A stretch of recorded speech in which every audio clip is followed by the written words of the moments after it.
On August 31, 1997, Princess Diana died in Paris.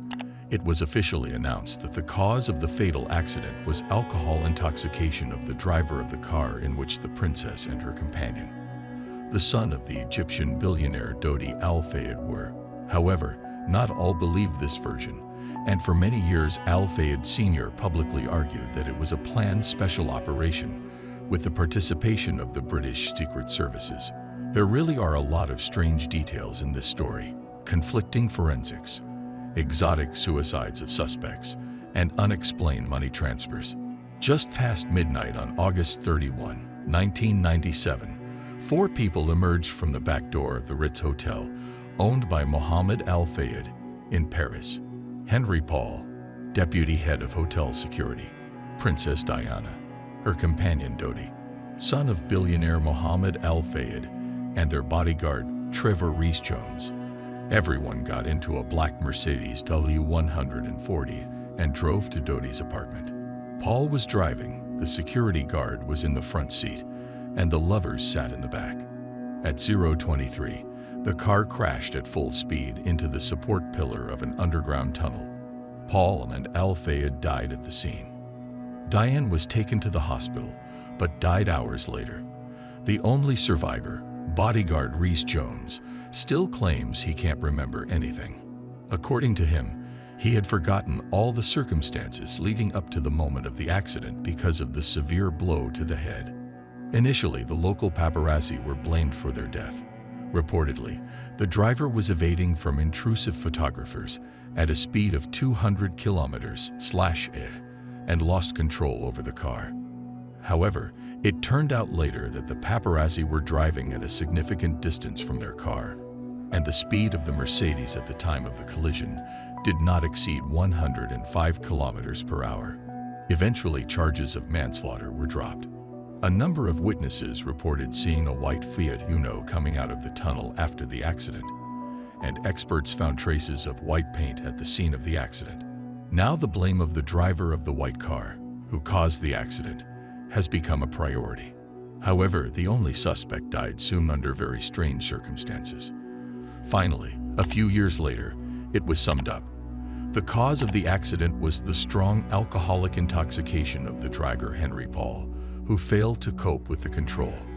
However, Mohammed Al-Fayed, the father of Diana's deceased companion, defeated the conclusions of the official investigation and began his fight for the truth. According to his version, the accident was staged by the British Secret Services. The reason was the pregnancy of Diana and her intention to marry his son. He claimed that the British royal family could not accept the fact that the de facto stepfather of the heir to the British throne would be a Muslim Egyptian, and the more unacceptable for her was the fact that the heir to the throne could have a brother or sister of non-aristocratic origin. According to the billionaire's version, the driver Paul was recruited by the British Secret Services as an informer and used under the table. He was to take passengers by a certain route, but did not know about the accident prepared for them. Near the entrance to the tunnel, the car was either cut off or pushed onto the pylon by a white Fiat driven by another Secret Service agent. Immediately after Diana's death, her body was embalmed, though it was not necessary. According to Al-Fayed's version, this was done to hide the traces of pregnancy and make it impossible to conduct any post-mortem examinations and exhumations. The billionaire's hypotheses were supported by some researchers and even some representatives of the security services. Following Al-Fayed's statements, former MI6 officer Richard Tomlinson, who had previously served a year for divulging state secrets, confirmed that Henry Paul's driver was a British agent. He claimed that the intelligence had an informant in the Paris Ritz and that it was most likely Paul. In addition, he asserted that he had personally seen a plan for a similar operation while on duty. Allegedly, there were plans to stage a car accident for Yugoslav leader Milosevic in mid-90s. They wanted to blind the driver of his car with a special strobe light from another car. An additional argument in favor of Paul's ties to the Secret Services was the discovery of a very substantial sum of money in his bank accounts that far exceeded his official income. A few months before his death, Paul deposited the equivalent of £43,000 sterling, despite the fact that he earned about $20,000 for a year at the hotel. In addition, at the time of his death, he had on him a rather large sum of cash. Later, MI6 confirmed that the plan to eliminate an Eastern European leader did exist, but it was abandoned at the stage of discussion. The Secret Services denied any connection with Paul. The French police concentrated their main efforts on the search for a white Fayed seen by some witnesses. After checking several thousand cars, a suspect finally emerged, James Anderson. He was a successful paparazzi and had sold this car a month after Diana's death. The suspect was questioned, but his wife confirmed that she was with him that night in another city, 150 kilometers from the accident site.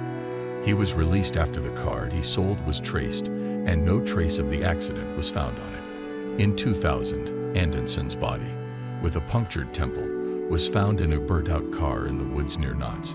The official conclusion of the investigators was staggering. The photographer had committed suicide in an extremely exotic way. He had set fire to his car and locked himself in it, and the hole in his temple was caused by exposure to fire. A number of media outlets published the revelations of one of Anderson's unnamed colleagues.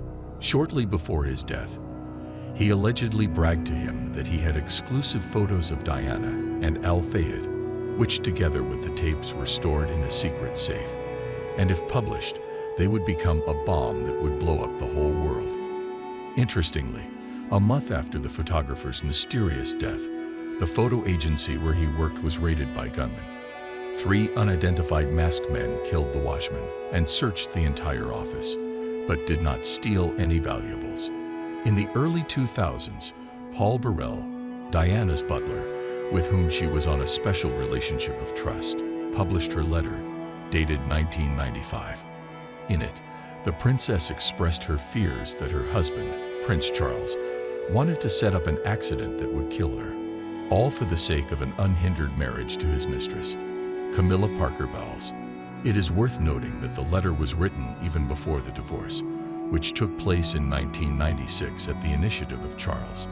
Interestingly, Burrell, who was involved in the case of theft of the princess's personal effects, after confidential negotiations with the royal family, received immunity from prosecution and later began to act as a witness for her side.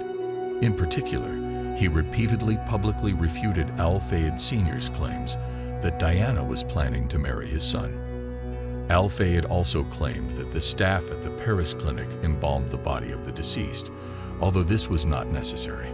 This was done to conceal the fact that she was pregnant. After this procedure, no post-mortem examination was possible. All of Diana's close friends, with whom she was on good terms, categorically denied that she was pregnant and expressed strong doubts that she was actually planning to marry Al-Fayed, whom she had met only a month earlier. Experts involved in the investigation of the accident repeatedly emphasized that if the passengers had been restrained, they would likely have survived with only their injuries. However, Diana's friends insisted that the princess was very careful about safety, and they could not remember a single case when she neglected to wear seatbelts while riding in the car. The examination of the car showed that all the seatbelts were in order, except for one, on the right rear seat. That was where Diana was sitting.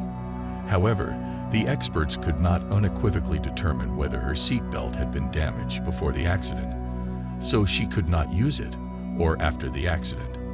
In the case of Diana's death, there are really many oddities. The drunk driver who looked sober, the mysterious white Fiat, and the even more mysterious death of its supposed driver, the faulty seatbelt, the princess fears for her life. Not surprisingly, conspiracy theories are far more popular than the officially voiced version. Nevertheless, both the French and the British investigation came to the same conclusion. The main culprit in the death of Diana was the driver of the car, Henry Paul, who failed to control the car